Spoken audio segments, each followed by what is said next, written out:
¿Qué tal? ¿Cómo están? Pues les saludo otra vez. El día de hoy con un invitado muy especial, un invitado que yo de verdad que aprecio mucho, admiro mucho.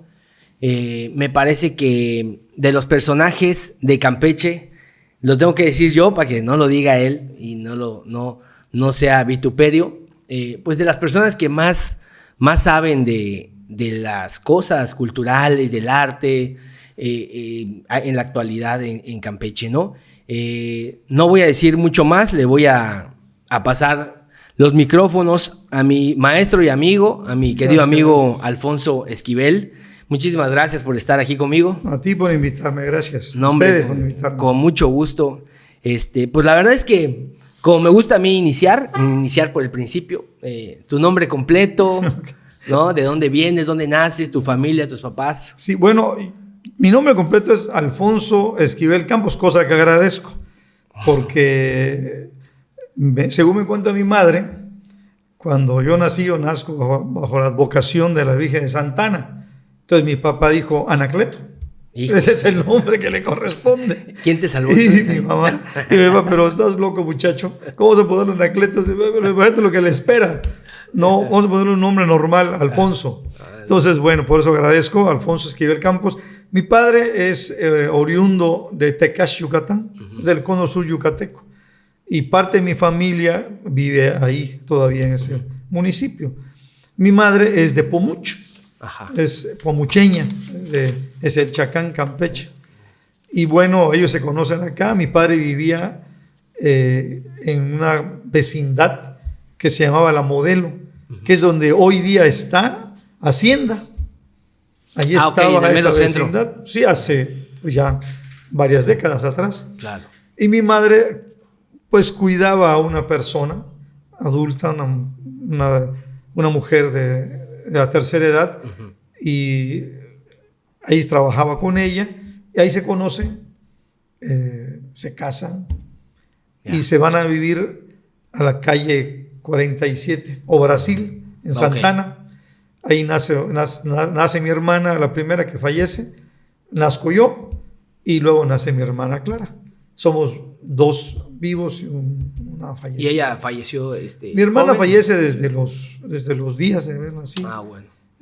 Ahí hay una neumonía, algo que se complica en la niña y fallece, ¿no? Entonces, pues una hermana que nunca conocimos. Y bueno, siempre vivimos 20 y tantos años, 25 años vivimos en esa casa, que yo la recuerdo con mucho afecto, porque es una casa que es chocalle, como dicen aquí en Campeche, ¿no? Tú vienes por la Veracruz, en Santa Ana, y se interrumpe por la calle Brasil o 47, y la casa esa que le interrumpe, esa casona hermosísima, del siglo XIX, es la casa donde nacimos. Y bueno, tenía un patio gigantesco, que igual recuerdo con mucho cariño, porque yo tuve una vida de patio. Yo fui un niño no de calle, sino de patio. Los juegos, todo era en un patio enorme, era una hectárea. Había todo tipo de árboles frutales, guaya, pozo, anona, había pozo, había que regar y regábamos sacábamos agua del pozo, se tiraba en una especie de aljibe, y de ahí se abría y hacíamos canaletes, y iba el agua regando los árboles, las naranjas, los zapotes, etcétera. Entonces yo tuve una vida de infancia muy, muy pobre, pero muy alegre, muy vinculada a las estaciones del año, que hoy día extraño muchísimo. Ya no hay estaciones del año. Ya no. Hoy día o todo es lluvia o todo es frío. Pero era época de mango y mango. Era época de guaya. Habían 4 árboles gigantescos de guaya india, guaya nuestra, ¿no? Porque también hay mucha guaya cubana en Campeche. Sí. Lo llamaba guaya cubana, ¿no? Que es más gruesa, ¿no? Más gruesa y es más hichuda, tiene la pepita. Sí. Es muy dura la carne, en cambio la guaya...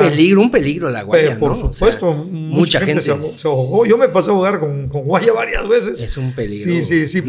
A un niño chiquito, o sea, un niño de 5 años, 6, es peligrosísimo. Sí. Bueno, pero eran nuestras frutas, ¿no? Claro. Sí, había naranjas, había anonas, había chicos zapotes, en fin, era un patio hermosísimo que compartíamos con un amigo que se llama Domingo Koch. Ajá. Y su tío, que era don Pepe Flores. Okay. Pepe Flores era visitado, por cierto, por un personaje que a mí me caía bien porque nos daba regalos, nos daba caramelos, nos daba charritos, que después me enteré que se llamaba Juan de la Cabada. Entonces, los dos eran comunistas, ¿no? Okay. Entonces, estaban en el Partido del Trabajo, me parece, ambos, don Pepe Flores y Juan de la Cabada. De hecho, Pepe Flores es el primer candidato a la gubernatura por un partido de oposición en Campeche. Y compite contra don Abelardo Carrillo. Ah, sí. Sí, compite. Y don Juan de la Cabada compite para ser diputado federal por el PT. Ya. Pero Juan de la Cabada, como buen cuentista, llegaba y decía, vamos con tu cuento, y se quedaba 3 horas en una casa. Entonces, pues qué campaña, ¿no? Claro, obviamente perdió. Y bueno, y don Pepe, aparte Pepe, en contra de todo. Sí, claro, por supuesto. No, pero además él se le llevaba muy campechanamente, por decirlo así, no se preocupaba. Bueno, ahí conozco al primer escritor en mi vida que vi en carne y hueso, fue a Juan de la Cabada, en ese patio. ¿Y tuvo que ver con tu cariño por el tema? No. No, digo, porque de todos modos lo vamos a tratar más adelante, claro, pero ya que lo mencionas. Por supuesto, pues, claro que sí, porque luego don Pepe nos contaba historias de Juan de la Cabada y nos regalaba sus libros. Claro. Él vivía al lado de la casa. Era una casa que la dividía una puerta. Entonces la puerta siempre estaba abierta, entonces entrábamos y salíamos. Era la misma casa dividida en 3 casas, ¿no? Bueno. Sí, la verdad es que este capítulo del podcast en esta ocasión estábamos analizando, ¿no? Pues caemos en el mes patrio, ¿no? Entonces sí, claro. Decimos, bueno, no, yo creo que, pues aparte que nos encanta el tema de la historia y tal. Sí, claro. Pues había que sacar un podcast sobre este tema de la independencia y tal. Y luego me vine acordando de que tú fuiste uno de los coordinadores generales de cuando también se hizo la celebración del bicentenario, ¿no? Sí, por supuesto, fui el secretario ejecutivo. Sí. ¿Y qué eventos se hicieron para esa? Bueno, ¿una semana, un mes? No, fue un año. Todo el año completo, sí. De hecho, se instala todo un comité, lo presidía don Carlos Pérez Cámara, que en paz descanse, gran amigo, también. Una persona de una nobleza campechana increíble, respetuoso, amable. Sí. Un político incapaz de faltar respeto a nadie, en fin. Y él era el presidente y yo era el secretario ejecutivo y José Manuel José Bernés Pepín era el secretario, yo era el técnico, perdón, y Pepín era el secretario ejecutivo. Entonces, entre los dos, se llevó un buen evento. Se hizo muchos eventos, por darte un ejemplo, se editaron 52 libros. Hicimos casi 100,000 ejemplares que se distribuyeron en bibliotecas, regalábanse, en fin. ¿Y de qué? Sobre la historia de Campeche, sobre personajes de Campeche, sobre literatura, historia, poesía, en fin. Bueno, de manera... Mira, ¿te acuerdas? No sé si te acordarás que hubo un evento enorme en el patio del centro de convenciones, donde está ahorita la feria de San Román. Y trajimos una mega pantalla donde se pasaba la historia de la independencia de México en 1 hora, en una pantalla que medía más de 100 metros y como 10 de alto. Era una cosa impresionante. Sí. Y nada más esa pantalla fue a 14 estados. Ajá. Y uno de ellos fue Campeche. Sí, fue una celebración en lo alto, de las más grandes que han tenido Campeche, ¿no? Sí, de las celebraciones más importantes en materia cívica. Sí fue esa, se instaló a nivel nacional se estaba celebrando. Y en el tema de la independencia, hablando de la independencia, el tema del grito, Hidalgo y tal, todos estos temas, en tu opinión personal, digamos que si se puede hacer así brevemente, el tema de Hidalgo, ¿no? Hidalgo, la participación de Hidalgo, esa pues digamos grilla que hay de que pues en realidad él no quería la independencia, pues sí la quería, pero lo que pasa es que los franceses, un poquito la idea de Hidalgo la independencia real. Es un personaje que a mi juicio le falta que lo estudien más a fondo. Hidalgo era liberal, le gustaba fomentar los oficios entre la gente, carpintería, etc. Y hay un dato que lo hacía empatizar con el pueblo. le gustaba dirigir obras de teatro. Sí. Y entonces en esas obras de teatro él hacía la crítica social, ¿no? Okay. Entonces Hidalgo era un personaje muy querido, respetado y amado por la sociedad de su época porque era un hombre culto. Y él era de los pocos que habían leído a los enciclopedistas franceses, a Rousseau, a Montesquieu, a Sieyès, etcétera, ¿no? Cosa que nosotros hacíamos en la Facultad de Ciencias Sociales, ¿te recordarás? ¿Cómo no? Entonces él lo hacía en un momento en que pues, casi no había libros respecto, casi no había literatura política en el mundo. Entonces él tenía amigos europeos que le traían, criollos, amigos que le traían información, sabedores de amor por las letras, ¿no? Entonces, no solamente era un buen sacerdote, sino un sacerdote además que tenía acción social entre la gente. Muy identificado con las causas y... Pues él muy identificado con el criollaje nacional, ¿no? Sí.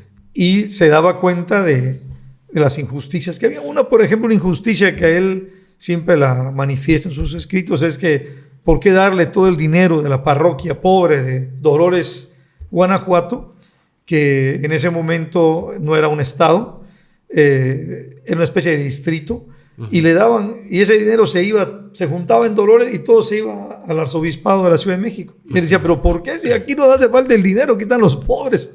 Bueno, una de las razones por las cuales, y eso es algo que muy poco se sabe, la Santa Inquisición excomulga a Hidalgo del catolicismo es porque se queda, no por sus ideas revolucionarias, sino porque se queda con toda la limosna de muchas parroquias para financiar el movimiento independentista o parte del movimiento independentista. Era un personaje activo fuertemente con lo que él pensaba y tal. O sea, no había mucha división, hacía política, digamos. Por supuesto, te digo que hacía teatro y le da un sentido social.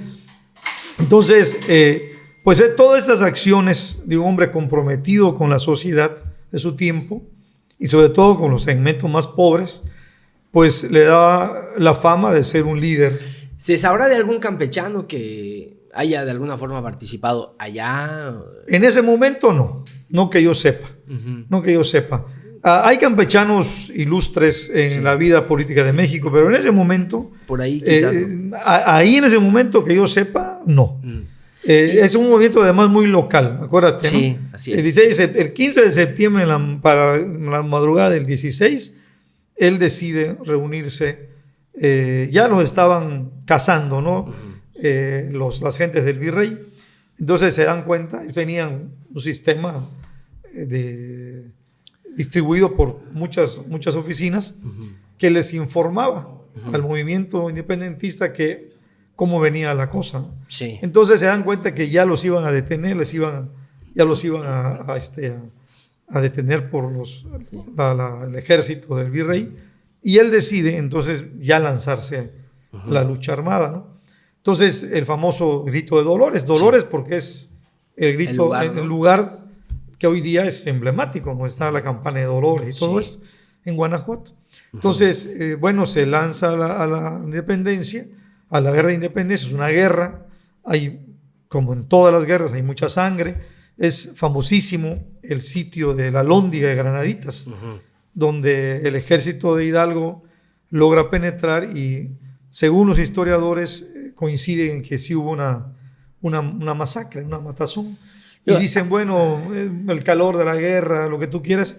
Y bueno, esa es una de las grandes causas que le recriminan a Hidalgo, no haber detenido. Sí, que fue un gran estratega, buen ideólogo y tal, pero que no pudo contener al pueblo, ¿no? Que hubo mucho atropelía con ese movimiento y no lo pudo contener. Por eso hay otros personajes que llegan a abonar al movimiento y que se les atribuye pues gran parte del éxito al final de cuentas, porque tienen orden, estrategia y tal. E Hidalgo dicen que pues no pudo realmente, que pasaban cosas tremendas. Sí, lo que pasa es que imagínate el rencor social, el odio de la época. Sí. Y la lucha, pues en la lucha mueren hijos, tíos, hermanos. Entonces, el ánimo de venganza era evidente, ¿no? La venganza, como dice el Chavo del Ocho, nunca es buena. Mata el alma y envenena, dice el Chavo del Ocho, ¿no? Así es. Bueno, efectivamente, ¿no? Había mucho de esto. Entonces, bueno, contener a una multitud es muy difícil. Y una guerra es muy complicado, ¿no? Sí. Hemos visto en otros periodos y en otras guerras lo que representa las multitudes convertidas en turbas, en masas amorfas, llenas de odio, armadas. Entonces, bueno, ahí sucede, como tú bien señalas, tropelía y media, y quién lo contiene, ¿no? Sí. Entonces yo no pienso que él no pudiera, sino que se le salía de control todo esto, ¿no? Aparte de que había que cobrar algún rédito a los muertos, ¿no? Sí, claro. Hay un tema ahí interesante. A veces cuando platicamos sobre los campechanos, la participación de los campechanos y tal, y bueno, pues ya ves la clásica comparación con los yucas, ¿no? Uh-huh. Y entonces siempre se dice que los yucas, pues ellos son el que nace en Mérida, en cualquier lugar, muy orgulloso de ser yucateco, ¿no? De su yucataneidad. De su yucataneidad. A ver, y esto lo están viendo mucha gente, chavos y tal.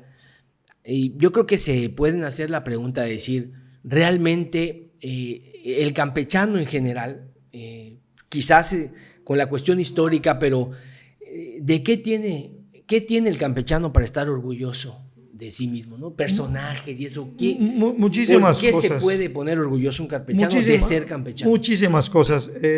Lo que pasa es que cuando se trata de fomentar los valores del orgullo o de la identidad de un pueblo, eso tiene que convertirse en una política pública. No se lo puedes dejar a la tradición oral. ¿Me explico? Claro. Tiene que convertirse en una acción gubernamental. Doctrina. Exactamente, una doctrina dirigida y no ha habido eso. A los segmentos. Pues ha habido intentos, pero definitivamente tenemos muchas razones y muchos motivos. Vamos a platicar de algunos de ellos, ¿no?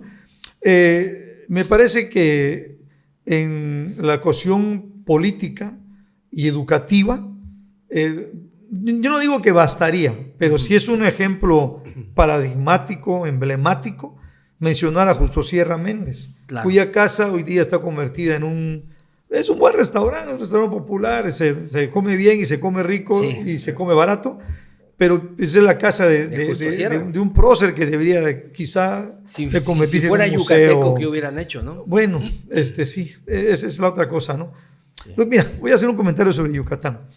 Yucatán logra un regionalismo profundo, porque Yucatán, igual que nosotros, ¿no? Acuérdate que Campeche hasta 1863 formaba parte de Yucatán, era un distrito yucateco. Entonces estábamos muy alejados del centro del país, tan alejados que la corona decide poner administraciones regionales en Mérida, en Mérida, Yucatán. Y bueno, toda la administración de la península se realizaba ahí. Por eso hasta hoy día Mérida es un centro neurálgico de la península. Claro. No es casual, ni es porque, como mucha gente dice, es que los yucatecos actuales son genios. No han sido genios desde hace mucho, igual que nosotros. Pero esa genialidad tiene que ver con la historia también. Es decir, estaba hablando de siglos atrás, desde 1500 y cacho, que empieza la conquista española, la presencia española, empiezan a ver a esa región como una región propicia para el desarrollo de las actividades político-administrativas y desde ahí manejar toda la península. Campeche, digamos que la ventaja competitiva de Campeche en ese momento, estoy hablando del siglo XVIII, siglo XIX, es que era el único puerto de entrada a la península. El periplo salían de Sevilla, España, o de algún puerto español, Palos, por ejemplo, llegaban a Cartagena de Indias, Colombia, llegaban a La Habana, de La Habana a Veracruz y de Veracruz a Campeche. Este era el periplo de viajes de esa época, para traer o para sacar bienes, mercancías disímiles, ¿no? Desde telas, tintes, el palo de tinte famosísimo, en fin. Todo esto pues iba a marcar evidentemente para Campeche un futuro promisorio. Y evidentemente Campeche se convierte en una ciudad que hasta la fecha lo es, en una metrópoli cosmopolita. Que nosotros nos negamos a aceptar eso, queremos decir, no, es que los campechanos, no, es que Campeche siempre ha tenido una presencia cosmopolita. ¿Sí? Ahí en el centro histórico hay un hombre que le dicen el alemán, y le dicen el alemán porque vino de Alemania. Hay una señora que vive con sus hijos y que hace estas cosas que tienes en la mano, pulseritas y esas cosas, y vive de eso, de hacerlo de piel y todo, y viene de Alemania también, y ahí vive hace décadas. Y bueno, hablamos hace rato del maestro Arce, viene de Cuba, se hace mexicano, pero aquí vive 25 años. Somos como todo puerto, somos un destino cosmopolita. Bueno, el comercio era una actividad importantísima, primordial. Con progreso. Ahí voy. El problema empieza cuando nace el puerto de Cizal y luego el puerto de Progreso.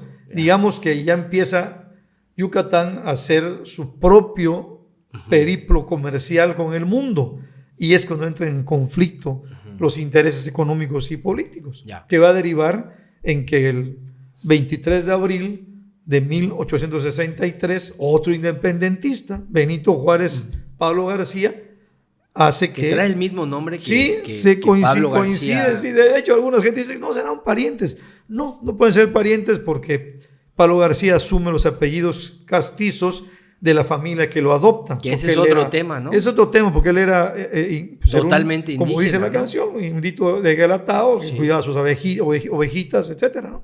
Sí, que tendría su apellido indígena, original, ¿no? Que por cierto, yo no sé cuáles son los apellidos originales de Benito Juárez. Pues alguien quizás lo ha de saber, pero sí, definitivamente diga más adelante. Tuvo, ahí si alguien se lo sabe, que nos lo ponga ahí en él se va, lo adopta una familia de gente, pues, notable. ¿Españoles? Sí, criollos. Y vive en una casa de la cual se enamora de la hija de sus padres adoptivos y casa con ella. Sí, Margarita Maza. Sí. Ahí vive Juárez. Exactamente. Y por cierto que Juárez era un individuo de talla muy pequeñita. Es algo que también poco se sabe. Creo que medía 1.32. Demasiado chaparrito, ¿no? Sí, ahí aplica la famosa frase de Napoleón Bonaparte, ¿no? De que la inteligencia y la grandeza de un hombre se mide de la cabeza para el cielo. ¿no? Ahí aplica. Bueno, pues campechanos que sean orgullo, que digas. Ya dijimos uno,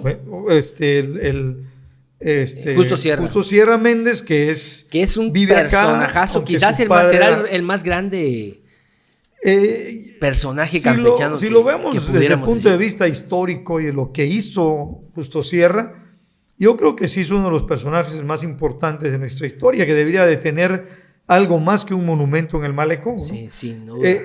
Sierra no solamente es un liberal humanista, sino también incurre en la política. También. Y cuando Porfirio Díaz, que es otro independentista, por cierto, Porfirio Díaz ha sido injustamente valorado, a mi juicio, en la historia, porque Díaz es un independentista al igual que Juárez y al igual que Ignacio Allende y al igual que Vicente Guerrero. Es un hombre que junto con Juárez se la rifa en 1000 batallas contra franceses, contra la batalla de Puebla. Bueno, el general al frente local era Ignacio Zaragoza, pero el general de los ejércitos era Porfirio Díaz. Por eso cuando fallece Benito Juárez es natural el ascenso de Porfirio Díaz. Claro. Que luego, dicen los historiadores, tuerce el camino, se enamora de la silla, se quiere quedar a vivir en la silla para siempre, y es cuando le entra estos sentimientos de tirano y dictador. Y a los pueblos en el mundo y en todas las épocas no le gustan los tiranos y los dictadores, nos caen mal. Claro. Entonces, bueno, lo van echando y se va, acuérdate, lo llevan, se va a vivir a París. Sí, y Porfirio, ¿no? Sí, y del puerto de Veracruz zarpa. Pero hay unos libros muy buenos ahorita, sí, claro. de este Tello, ¿no? Hay uno interesantísimo el que fue presidente del CONACULTA, ¿cómo se llama? ¿El que se fue de embajador? No, el que fue embajador y después falleció. Sí. ¿Cómo se llama? Sí. Bueno, ahorita nos acordamos del nombre. Donde habla de este periplo, ¿no? Y bueno, ha habido intentos de regresar los restos de, sí, cómo no, de Díaz a México, pero hay mucha oposición al respecto, ¿no? Sí. Más ahora. Entonces, bueno, pero el hombre es un héroe nacional. Han sido como intentos ahí, pero realmente, o ha habido demasiado cabildeo, quién sabe, pero no ha sido un tema realmente que se haga como una consulta, digamos, o sea, ahí se queda nada más. Sería interesante. Porque es un personaje. Fíjate que lo acabas de decir, algo es interesante, hacer una consulta, ¿no? Un referendo ¿Quieres que traigamos los restos? Dándole información a la gente. Porque toda la imagen de dictador y eso, porque, bueno, es una parte de su vida. Bueno, Napoleón... No, pero todo lo bueno que hizo... Por ejemplo, Napoleón fue un defensor de Francia, ¿no? Aunque no era francés, era italiano. Pero toda su vida militar, etcétera, que ya conocemos. Pero ¿qué sucede? Y bueno, incluso Beethoven, Ludwig van Beethoven, le dedica la tercera sinfonía o heroica. Se llama heroica por el heroísmo de Napoleón Bonaparte. Pero ¿qué pasa cuando Napoleón llega al poder y dice, no, a Napoleón nada más lo puede coronar Napoleón? Y entonces se convierte en un tirano. El famoso amor a la silla. Claro, y ahí empieza su caída, ¿no? Y entonces Ludwig van Beethoven dice, heroísmo siempre habrá, por lo tanto la tercera sinfonía se llamará heroica, pero ya no está dedicada a Napoleón y borra el nombre de Napoleón de la partitura. Bueno, platicabas de Justo Sierra, por ejemplo. Justo Sierra. Otro, por ejemplo, si bueno, te digo la importancia de Sierra. Sí. Sierra, cuando triunfa la revolución, se convierte en ministro de Educación y Cultura del país. Ya antes, Sierra, en pleno porfiriato, había sido diputado federal al Congreso. Y ¿te acuerdas de la famosa frase de Colosio? Veo México con hambre y con sed de justicia. Sí. Pues esa frase no es de Colosio, esa frase es de Justo Sierra Méndez. ¿Sí? Él la dice en el Congreso. Porque el discurso de ese famoso de Colosio, más bien dicen que es un poquito un intento de I Had a Dream, ¿no? El famoso discurso del ¿no? Martin Luther King. Sí, pero la frase, ¿no? Aludo a la frase específica. Veo un México con hambre y sed de justicia. Esas palabras es una palabra de Justo Sierra. Son palabras de Sierra en el Congreso cuando era diputado federal en pleno porfiriato. Bueno, luego va a ser ministro de Educación. Sí. Luego Martí es cuando genera la UNAM, ¿no? Es cuando se crea la Universidad Nacional, que no se llama Universidad Nacional, era una universidad pontificia, pero apuntaba a una... Es el origen de... Apuntaba a una universidad nacional, ¿no? Y luego, la ratificación de la Gran Biblioteca Nacional, que lo hace José Vasconcelos. Que, por cierto, Vasconcelos no es campechano, pero vivió aquí. Sí. Y abrevó de maestros campechanos, por cierto. En su libro... En el Ulises Criollo. Menciona Campeche. Por eso la estatua del Ulises, del Hombre de Fuego, que es Vasconcelos, con sus alas de fuego, está en el Instituto Campechano, en los patios, porque él estudió ahí. Y él hablaba de la biblioteca con libros en francés, en italiano, en alemán, etcétera, que ya no existe esa biblioteca, ¿no? Se perdió. O está en otro lado, no lo sé. El caso es de que, Vasconcelos también es un gran hombre que tiene que ver con nosotros. Y cuando él llega a ser ministro de Educación, Vasconcelos... Dicen que aquí escribió el libro, ¿no? ¿O hay una idea de que aquí la pensó? Él escribe aquí una parte. Hay un capítulo que se llama Campeche, donde habla él de los muelles, de las casonas derruidas, de una ciudad que parece detenida en el tiempo, ¿no? Sí, cómo no. Y que esa frase alumbró mucho a la oficina de un gobernador, no voy a platicar quién, de un gobernador que lo inspiraba esa frase y todos los días leía la frase. Y cuando llegaba vamos a leer a Vasconcelos y leíamos la frase. Bueno, entonces había un rumbo ahí vasconceliano. Pero quizás el más grande campechano, digamos, ilustre campechano, que haya logrado cuestiones para todo el país y tema educativo. Y para América Latina, ¿no? La visión sobre la educación. Pues imagínate que hay otros también muy importantes. Vamos a platicar ellos rápido, si quieres. José Martí lo titula Maestro de América a Justo Sierra, ¿no? En La Habana. Sí. Entonces, porque te des cuenta, el pensamiento martiano inspira toda una revolución que, nos guste o no nos guste, la revolución castrista, ¿no? De Cuba. Sí. Pero es otro gigante del pensamiento independentista, José Martí. Bueno, entonces, bueno, ahí tenemos a Justo Sierra. Ha habido otros personajes. En la decena trágica, o sea, cuando asesinan a Pino Suárez y a Francisco I. Madero, pues nadie se quería ser responsable de la presidencia, pues te podía costar la vida. Un día, una semana, entonces, y otro. Entonces el que asume durante un mes es un campechano. Y si no me equivoco era un senador paliseño. Ya. Entonces, creo que es fiel jurado. No estoy muy seguro, pero es que, lo que estoy seguro que es un senador campechano, el que asume la presidencia era fiel de la jurado. República. Sí. Entonces, lo que yo no estaba muy seguro era si, con el perdón y el respeto a los amigos yucatecos, pero siempre luego sale que es de Yucatán, tal. No, porque está pegado hacia Tabasco. No, y además no podía hacerlo porque era paliseño. Ya era 1910. Estamos hablando. Pero hay muchos campechanos que en su, como Brígido, que en Wikipedia, donde lo busques, salen que son yucatecos.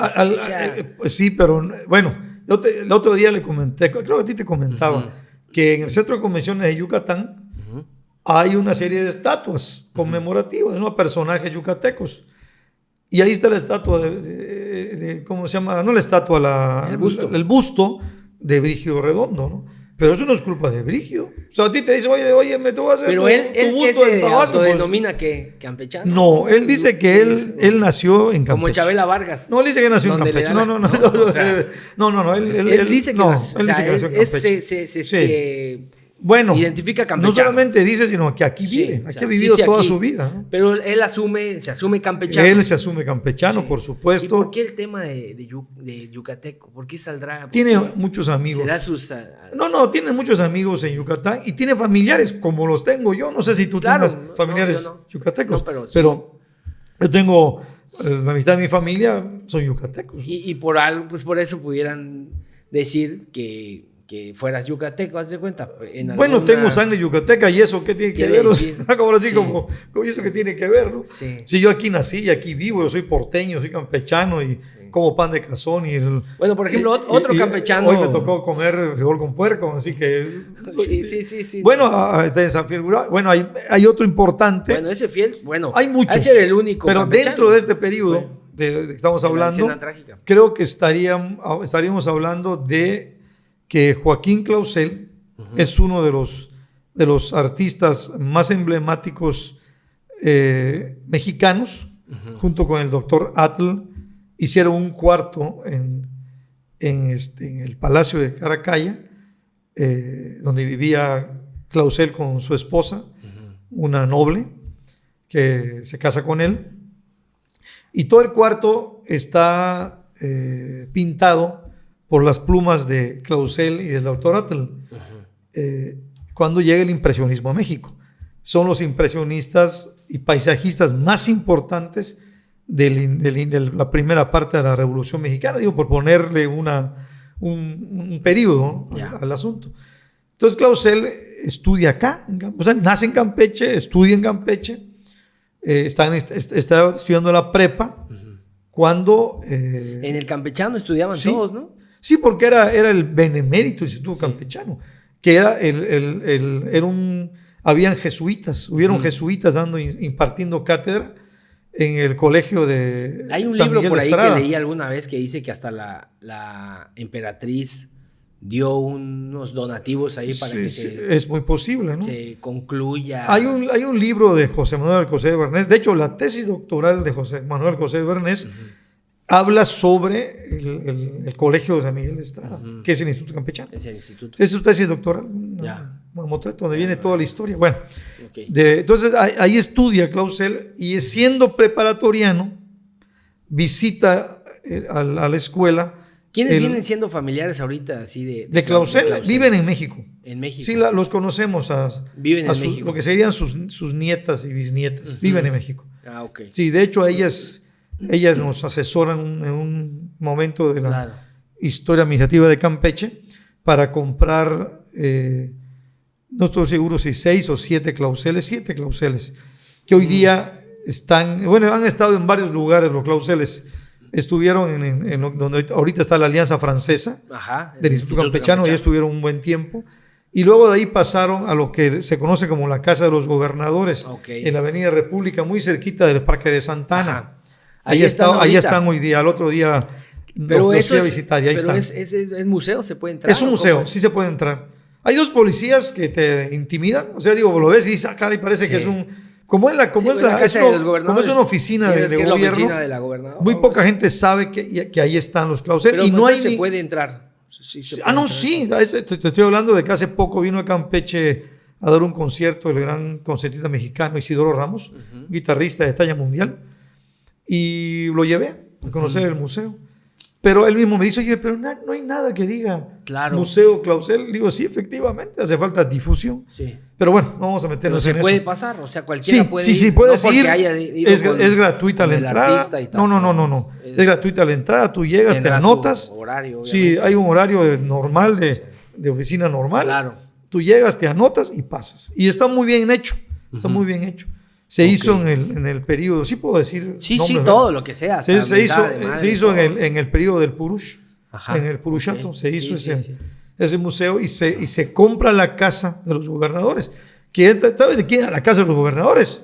De una maestra tuya de Patifuentes. Ah, sí, cómo no, claro que sí. Bueno. De hecho, platiqué con ella el otro día y me decía que a ella se la adquirieron, ¿no? Sí, porque resulta que Gustavo, su esposo, por alguna razón que ahí no entiendo, fue un pago, en fin, el caso es que se hace de la casa y vive Pati con su hijo. ¿Ahí vivieron ellos? Ahí vivieron, hasta que se vaya, hasta el bien de la casa, se jubila Pati y viven en Mérida ahorita, ¿no? Bueno, entonces, esa casa era de Pati. Yo la conocía, pero como la casa de Pati, ¿no? Ajá. Y ahí estaba la casa. Bellísima la casa. Sí, muy hermosa. Y la reconstruyen, la dejan muy bonita y la ponen como una oficina de gobierno, lo cual me parece correcto, sí. Claro. Quizás hace falta más que tú entres y veas más la historia de la casa, ¿no? Pero bueno, de entrada no se ve como muy accesible, ¿no? O sea, porque hay dos policías. Sí. Y siempre con los policías como que dicen, no van a dejar. Desde niño te dicen, te porta mal, te digo con el policía. Entonces los policías le tenemos miedo. Entonces, ves a esos policías y ya no quieres entrar, pero realmente es acceso libre. Bueno, ahí está Clausel, ¿no? Clausel era un hombre muy liberal. Muy liberal. Y muy bravo, bravísimo. Te voy a contar dos anécdotas de él. Llega Joaquín Baranda a visitar el plantel y hacía poco lo había puesto Campeche de Baranda. Muchas ciudades se llaman así, ¿no? Sí. Hasta la fecha. Hay unas que lo han conservado, otras que han quitado el apellido. Claro. Entonces entra y lo enfrenta Clausel. Sí. Y dice, usted está usurpando el nombre del Estado porque es Campeche de los campechanos, no de usted, no es Campeche de Baranda. Y entonces lo invitan a irse a estudiar a otro lugar, ¿no? Como ha sucedido con todos los que en alguna ocasión hemos hecho alguna huelga, y las huelgas, para que sean huelgas, tienes que perderlas. Entonces te dice, bueno, las negociaciones, dice, bueno, muchacho, pero te voy a dar una beca que te vayas a estudiar un poquito lejos de acá, vete a estudiar a Canadá. Bueno, en fin, cosas así. Entonces a Clausel se va a estudiar a la UNAM, estudia abogacía. Le decían el abogado de los pobres. Entonces aceptaba gallinas, pavos, huevos, todo en pago, ¿no? Sí. Estando viviendo en México, él es un muy buen estudiante, y Porfirio Díaz va a entregarles los diplomas de conclusión de licenciaturas a la escuela para que pues luzca el evento. Claro. Entonces, cuando Díaz le entrega su diploma a Clausel le entrega una revista opositora a Porfirio Díaz que él había hecho en ese momento, y entrega el número 1. Entonces aquí hay un intercambio. Bravísimo. Y entonces Porfirio Díaz, que conocía a Justo Sierra y sabía que Sierra era amigo de Clausel y eran campechanos, dice, oye, ayúdame con tu paisano, ¿no? Vamos a darle una beca a Nueva York. Y lo mandan a Nueva York. Pero estando en Nueva York no le gusta la ciudad, no le gusta el ambiente, y decide irse a París. Y ahí conoce a los impresionistas. Y se enamora de la pintura. El clic. Y ese es el clic. Y ya regresa a México, ya cuando ya no está, regresa siendo un buen pintor, un gran pintor. Conoce a Doctor At, se hacen muy amigos y empiezan a dibujar paisajes que le darían la vuelta al mundo. Entonces, ahí tienes un campechano que hay que enorme, divulgarlo. ¿no? Hay que, o sea, el museo está bien, pero hay que divulgar ese museo, claro, y llevar a los niños y contar la historia de quién es Clausel y cómo la hizo y que era un rebelde, claro, y que criticaba las estructuras. Bueno, la sociedad, así se dice que los pueblos avanzan por los que se les oponen, ¿no? Claro. Dice la frase, ¿no? Bueno, llevar a los niños allá que recorran el museo y contarle la historia, que además está muy bonito, necesita aire acondicionado y tiene unas sillas muy cómodas, está padrísimo como para trabajar con niños la vida y historia y es una forma muy, muy interesante en la cual pues la gente, los chavos y todos, el campechano puede sentirse orgulloso de... Es una forma de decir, no, yo tengo los míos, o sea, sí, los yucas y los regios y todos tienen, pero nosotros, pero eso no se sabe a veces. No sabemos a veces los personajes que rompieron paradigmas, que hicieron demasiado como estos. Mira, la escuela es fundamental para eso. Mira, los yucatecos es una... bueno, voy a retomar. Es una tendencia aristotélica en el mundo aprender música en las escuelas secundarias con flauta. Los yucatecos dijeron, no, nuestro instrumento es la guitarra, nosotros somos trovadores. Y modificaron ese modelo, no lo desaparecieron, lo innovaron. Dijeron, bueno, sí, la flauta, pero la flauta nosotros no nos dice mucho. Claro. En cambio, la guitarra sí. Es un instrumento peninsular que nos ha acompañado. La trova yucateca es mundialmente conocida, igual que la nuestra, menos, pero también conocida, la trova campechana. Y bueno, entonces, de ahí damos un salto en los 40 con Héctor Pérez Martínez, escritor, político, médico, y que logra escalar todas las estructuras políticas para ponerse en la antesala de la presidencia cuando fallece en Veracruz. Entonces, pero Héctor Pérez Martínez, aparte de que es un gobernador que sabe manejar muy bien la economía chiclera y ponderar los impuestos para desarrollar Campeche, tiene una hija que nunca lo ve de chica. Era una niñita cuando fallece Héctor Pérez Martínez. La escritora se llama Silvia Molina.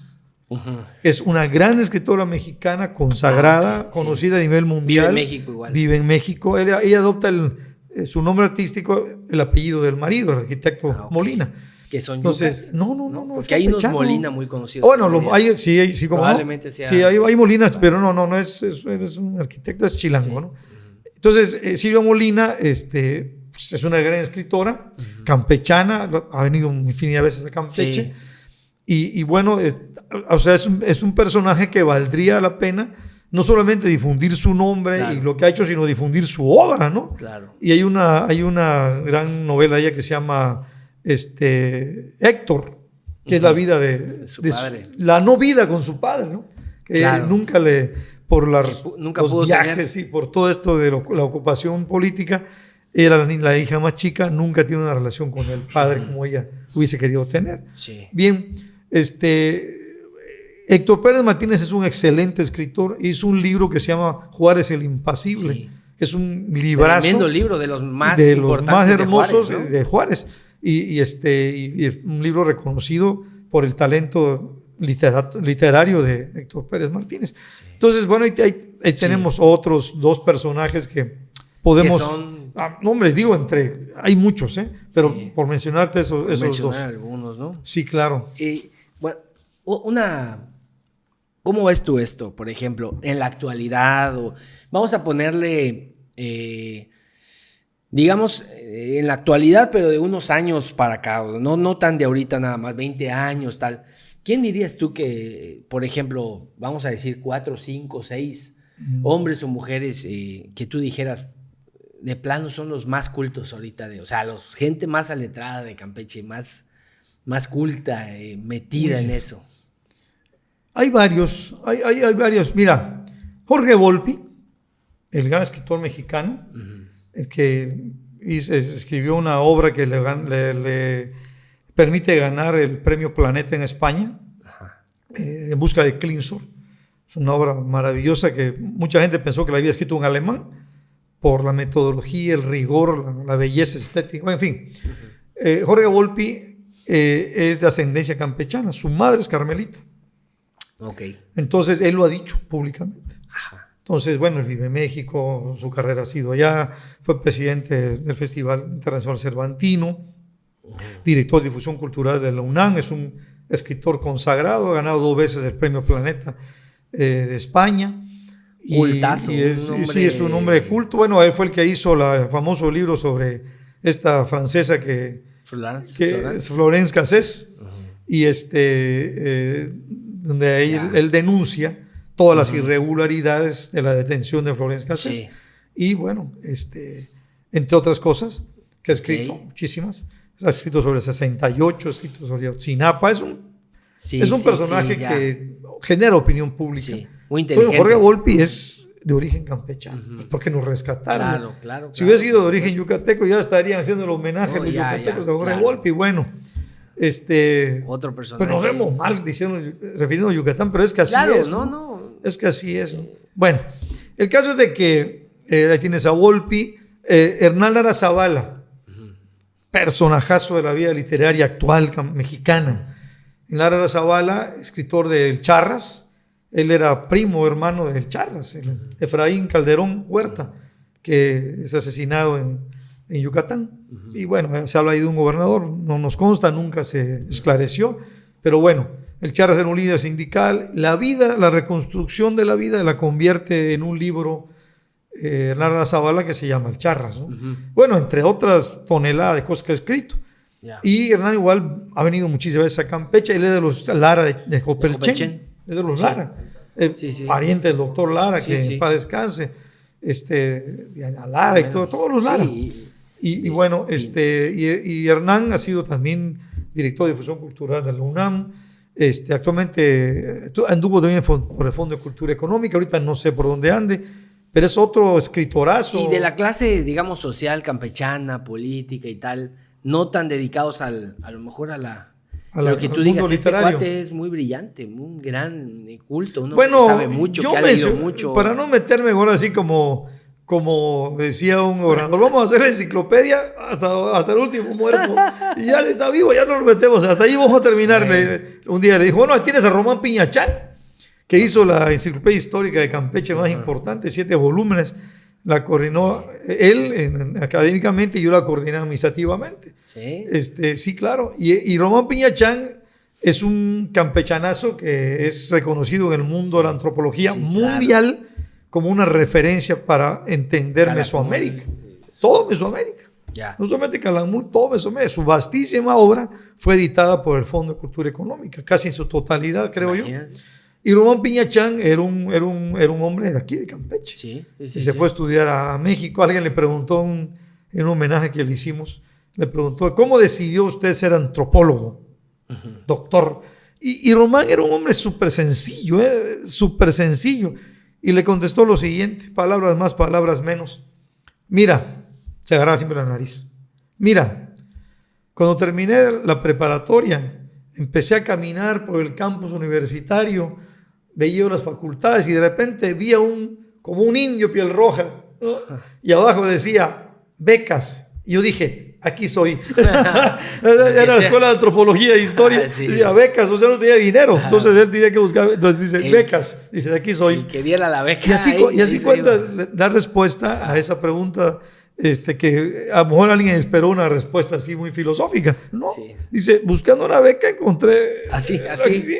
Y bueno, pero bueno, ya después se convierte en un mago de la antropología y de la arqueología mesoamericana, y es precisamente en Calakmul, en uno de los sitios de Calakmul, donde hay muchísimos sitios, donde él se cae, se segmenta la espalda y queda paralítico, ¿no? Bueno, pues don Román Piña es también el hacedor de la enciclopedia histórica de Campeche. La coordina durante 2 años y terminando así... Él sí, toda su familia está aquí, ¿no? No, es que él casa con Beatriz Barba, que es de México, y su sobrina, su hija, perdón, es una gran antropóloga. Yo pensé que la familia de él estaba aquí. Antropóloga acuática. ¿verdad? Que investiga ya, las sí, ruinas sí. en los mares y en los ríos. Los sitios arqueológicos. Y Beatriz Barba también es una antropóloga muy reconocida. No, él vivió en México. Pues ahí se dedicó a trabajar y a estudiar. Sí, vino todo, aquí ¿no? a Venía chambear, a Campeche. ¿no? Te digo, cuando yo lo ofrecí, o sea, digo, Sí. un gobierno lo ofrece a través del Instituto de Cultura y él accede a dirigir personalmente Y se estuvo un buen tiempo aquí haciendo 2 ese años, trabajo, ¿no? 2 años. Aquí vive. Sí, iba y venía, pero aquí vivió mucho tiempo, esos 2 años. Oye, Sí. y por ejemplo, digamos, hablando de las cosas en el país. Me decías de esto, políticos, ¿no? te voy a decir Bueno, uno. sí. Te voy a decir uno que me parece que es contemporáneo, Culto. pero que ya se fue, ¿no? El doctor Jorge Carpizo, MacGregor. Ya. Sí, ¿cómo Acuérdate. no? Sí, claro, que fue secretario de Gobernación. Por supuesto, y procurador de justicia. Pero conocido por ser un constitucionalista Sí, de claro. talla universal. Y conocido también por ser un gran intelectual Tremendo, ¿no? mexicano. Y bueno, él es el primer ombudsman de México. Exacto. Acuérdate. Sí, cómo no. Jorge Carpizo, primer ombudsman de México. Sí, él sí tiene familia por aquí. Sí, muchísima, por supuesto. muchísima Mucha familia. Mucha familia. Fíjate, Carpizo MacGregor es muy amplia. en ese tema, ¿no? De la cultura y todo, yo pienso a veces, por ejemplo, ¿cuál sería para ti el modelo de país mejor para no criticar de los temas en México y tal? O sea, que le echen ganas al tema cultural, a la lectura, las cosas que hicieron de cambiarle, por ejemplo, los de Yucatán a la flauta, o sea, romper paradigmas. Son países que tienen buena... que llevan muy bien el tema cultural. Pues mira, el primer país que se le considera el ejemplo para cuidar el patrimonio cultural de su pueblo es Francia. Y es el primer país que tiene un museo en la historia de la humanidad. Y ese museo es Versalles, el Palacio de Versalles, donde vivieron los reyes, y concluye la monarquía francesa, ¿no?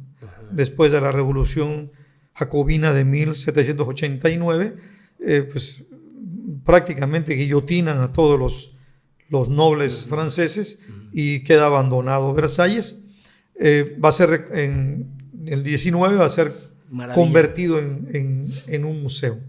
Okay. Actualmente es uno de los grandes museos del mundo. Entonces, bueno, pero digamos que en defensa del patrimonio, conservación, difusión, preservación del patrimonio de una nación, Francia es el país que, los digamos, ejemplos, ¿no? Sí, es el que ha creado leyes. Francia nace durante la Revolución Francesa, la famosa Declaración de los Derechos del Hombre y la Mujer, derechos universales. Entonces, bueno, otro país que tiene mucho apego a su patrimonio es España. También. España. Y en América, pues evidentemente los Estados Unidos, que por cierto en Estados Unidos no existe una oficina pública de cultura. En Estados Unidos no existe la Secretaría de Cultura. No hay. La Secretaría, la cultura ahí la fomenta el sector empresarial. Fíjate.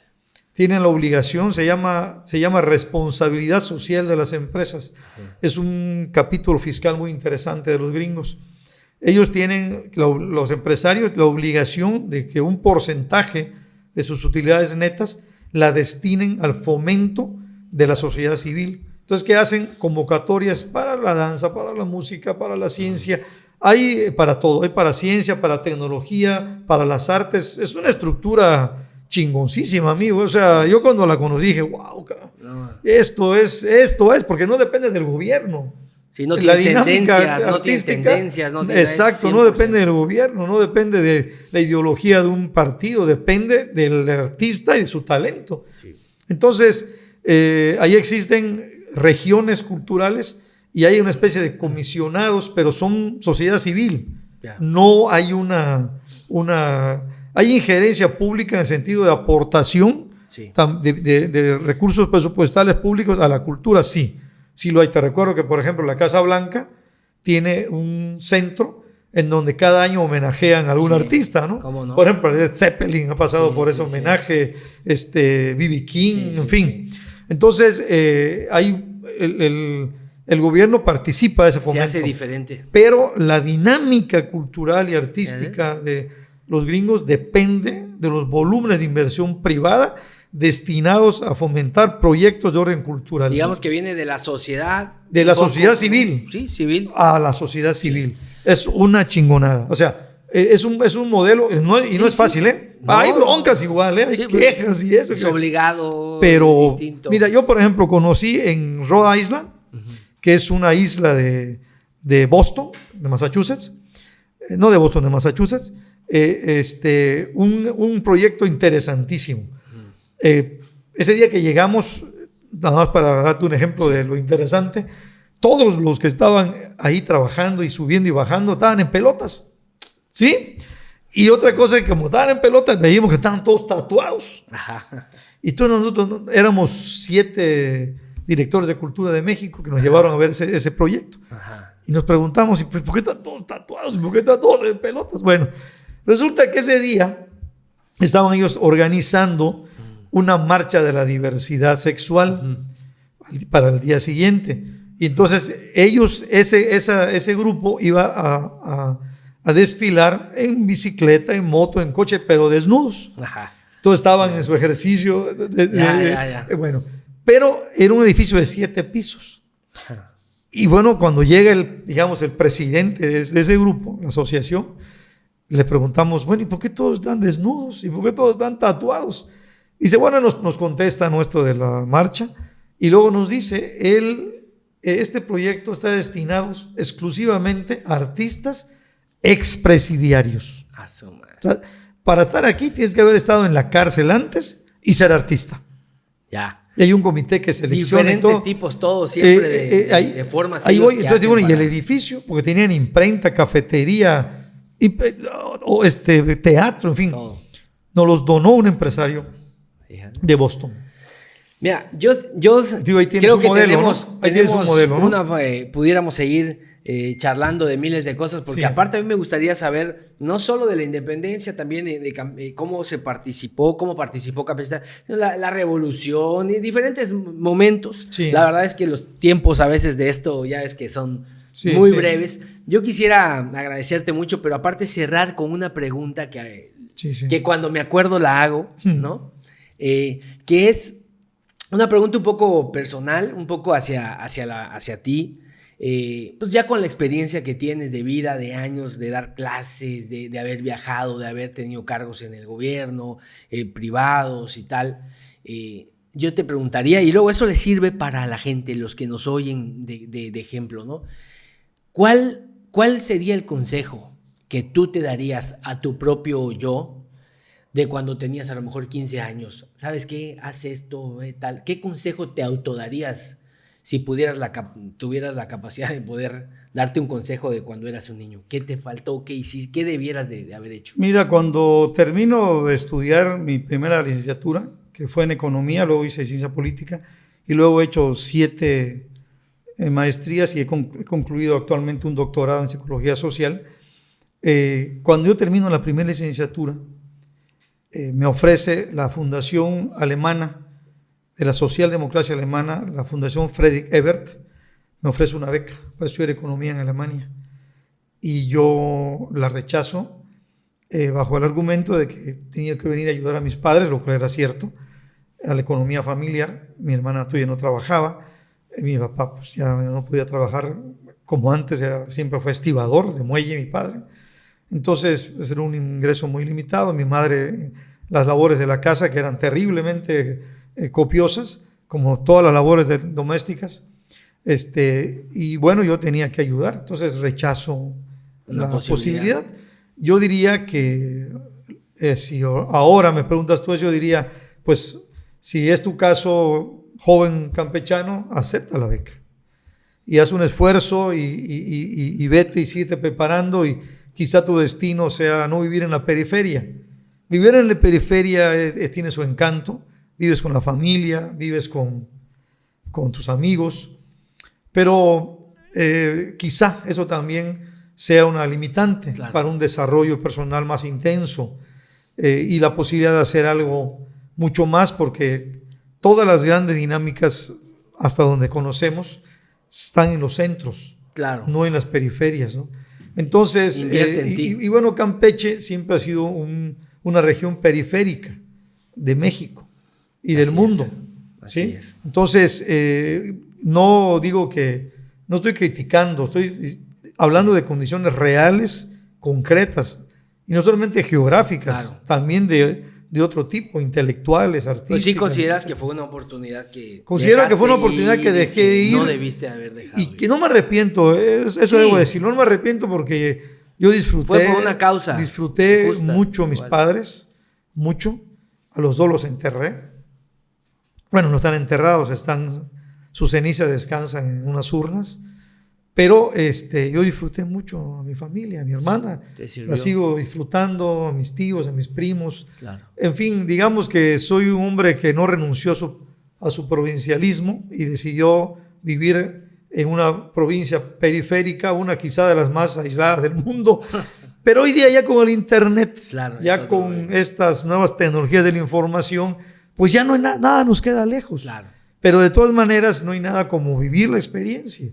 Ahora un grupo de amigos de Poncho, entre ellos su tío, decidieron irse a probar suerte a Canadá, aprovechando esta apertura de migrantes que tiene Canadá ante el mundo, y se fueron a vivir y me escriben, están muy contentos, están felices, tienen empleo, tienen ingreso, está duro, tío, no es fácil, pero estamos trabajando, nos sentimos estimulados. Estoy estudiando inglés y francés. Viendo cosas distintas, claro, motivándose. Claro. Entonces yo pienso que si el campechano, así como platicamos al inicio de un tal Alex, este muchacho, Alex Cruz, y otros campechanos, hay una campechana igual que es cantante que vive en Alemania.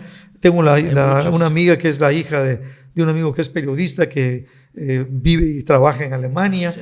Y bueno, hay muchos ejemplos, ¿no? En Estados Unidos también. Pues dando la oportunidad a los campechanos también de ir, conocer abrir el mundo, un poco las barreras que traemos. Y quizá regresar luego ya con otras ideas, con otras, como nos tocó en su momento a nosotros, ¿no? Salir, ver otras cosas, conocer otras culturas y regresar y tratar de hacer algo, lo que se pueda. Siempre aportar un granito de arena es bueno. Claro. Es mejor que no hacer nada, eso sí. Así es. Entonces, bueno, esto yo diría que sí necesitamos un poco salir al mundo y un poco aperturar. Salir atrás de las murallas que tenemos. Obviamente, y para eso los gobiernos tienen infraestructura, ¿no? Sí. Tienen becas, tienen apoyos, tienen programas de intercambio, etcétera, ¿no? Así es. Yo recuerdo que con eso termino. Esto fue una de las cosas que me influyó mucho cuando luchamos para que Halifax sea ciudad hermana de Campeche. Porque déjame decirte que la delegación de Halifax ya había decidido que era Mérida, Yucatán. Ya, y se regresaron a Canadá. Pero el rector de la Universidad de St. Mary de Halifax, de Nueva Escocia, dijo, no, falta conocer una ciudad y yo tengo que ir a conocerla. Entonces vino a Campeche. Y Ramón Rodríguez y yo lo atendimos. Y en ese recorrido dijo, no, estamos mal. La ciudad hermana, y ustedes van a saber por qué, es Campeche, no Mérida. Sí. Y entonces vino otra vez la delegación y se dan cuenta que, y bueno, igual nosotros fuimos a Halifax y nos dimos cuenta que Halifax es una ciudad murallada, más que una muralla mucho más pequeñita que la nuestra, que por cierto para ellos es un atractivo. Claro. Su murallita es un atractivo fundamental de la ciudad y nuestra murallota pues está muy bonita, pero ahí sigue descansando, ¿no? Entonces se dan cuenta que una ciudad porteña, una ciudad marina, una ciudad de pescadores, una ciudad amurallada, imposible, no tiene que ser, y entonces nos hermanamos con Halifax. Bueno, tengo entendido que más de 100 campechanos viven ya en Halifax, trabajan, se han casado, han hecho su vida y vienen a Campeche y van y vienen y bueno, esto enriquece a cualquier cultura. No hay nada que enriquezca más a una cultura que el hibridaje. Claro, el mestizaje, me refiero el intercambio, ¿no? A eso me refiero. Diferentes culturas. Claro, por supuesto. Todo. Pues te agradezco muchísimo, querido amigo y maestro Alfonso. Te agradezco muchísimo. De verdad que muchas gracias por haber venido. Gracias. Yo sé que estás con las actividades por todos Lo lados. único que te critico es que nada más me diste 10 minutos de entrevista. No, hombre, no, que 10 minutos pasó volando. Pues Ok. muchísimas gracias y No, hombre. decirles a todos que pues hay que celebrar este 15 de septiembre Sí, ¿cómo que no? vamos a tener La pues, ya independencia. la independencia. Este programa Los tuvimos que hacerlo grabado, Los que lo tres sepan principios todos. de la doctrina independentista que surgen del plan de Iguala entre Vicente Guerrero y Iturbide, ¿no? Que es igualdad, independencia y bueno, en ese momento, religión católica. Ok, bueno, pues ahorita me pasas tus redes sociales, pero comparto yo las redes sociales del podcast. Lo buscan como en YouTube, como Sí. Travolta Podcast. Y bueno, desde luego en todas las demás redes, en Facebook, Travolta Instagram. Travolta Podcast. Podcast. Buscas en YouTube, Travolta Podcast y ahí está. Y aparece, ¿no? Y bueno, ahí está. Vamos a tener este programa, esta charla, el 16. Lo vamos a pasar. Ah, muy bien. Será grabada. Excelente. Estamos haciendo grabado para que todos Excelente. nos puedan ver ese día. Ok. Y pues que es un día inhábil. Entonces, y va a tener Travolta bastante. Podcast Travolta en Podcast YouTube. en YouTube. Para allá, Sale. para ir Irlo buscando. Te subiendo paso a la- el link de todos modos. Órale, Y le paso el sale. link a todos. Y muchísimas gracias por estarnos viendo y por darnos el seguimiento. No olviden compartir y darle like. Muchas gracias. Gracias, muy amable, gracias. Gracias. Te agradezco mucho.